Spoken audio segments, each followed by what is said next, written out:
benda mempunyai roh yang dapat mendatangkan sebuah keselamatan. Sedangkan kepercayaan humanisme adalah kepercayaan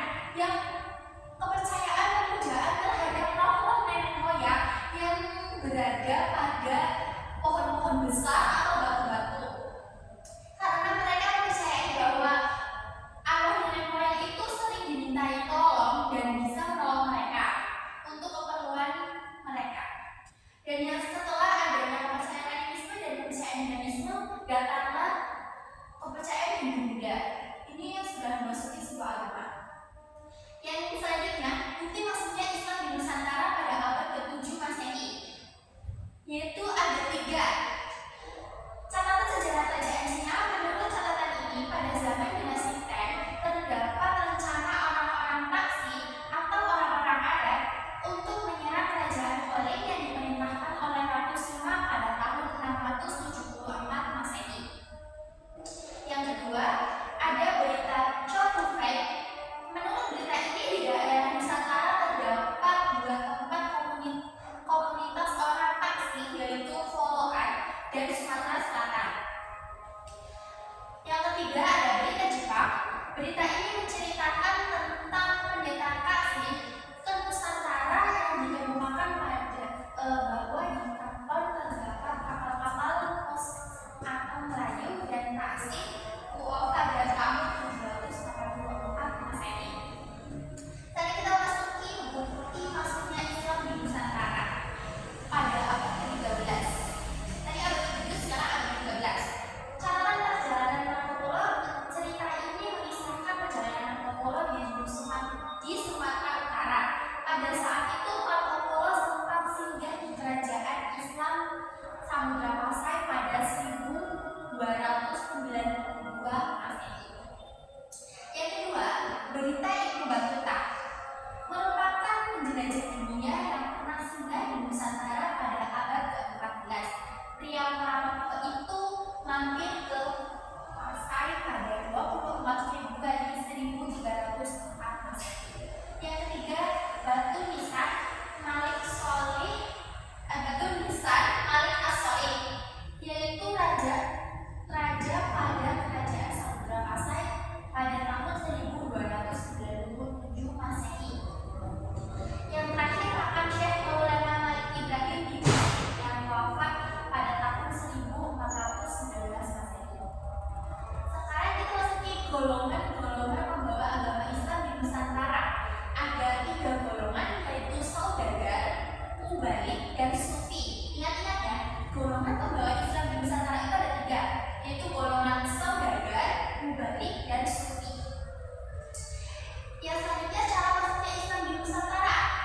Mbak Nada sudah membaca cara masuknya Islam di Nusantara? Cara masuknya Islam di Nusantara itu ada beberapa cara, yaitu melewati sebuah perdagangan, perkawinan, pendidikan, tasawuf, dan kesenian.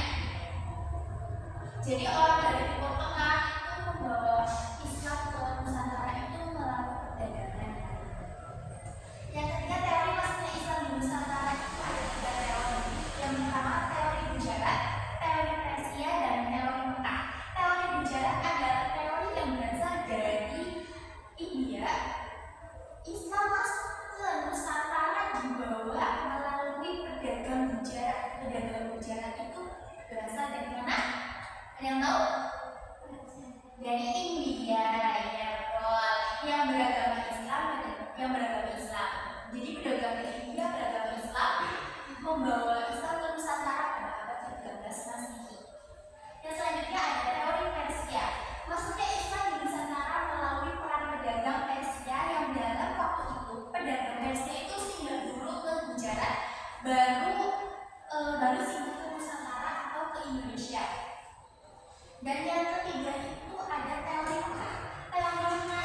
dengan rute Arab.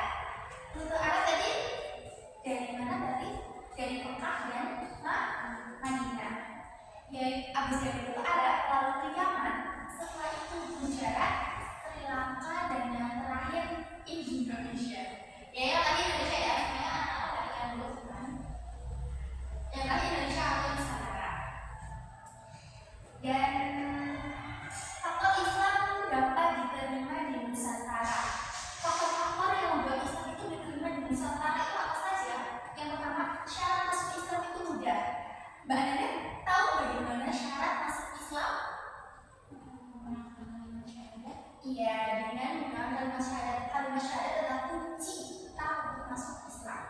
Yang kedua, Islam tidak mengenal sebuah kasta.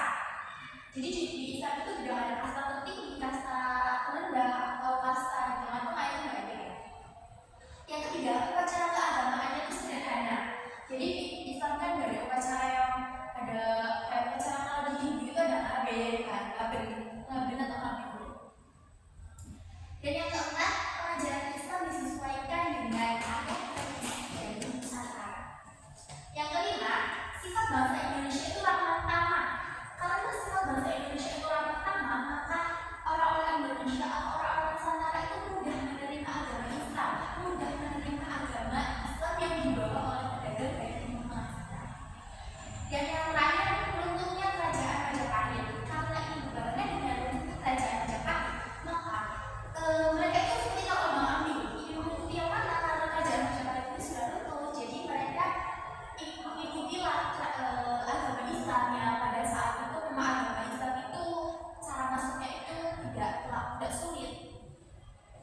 Ya, selanjutnya itu tokoh penyebaran agama Islam di Nusantara, yaitu ada beberapa tokoh. Yang pertama ada Abdul Rauf Singkil. Abdul Rauf Singkil datang dari mana?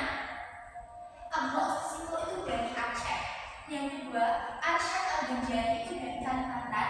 Yang ketiga, Wali Songo. Maksudnya dari Wali Songo itu dari mana? Dari mana Mbak Nanda?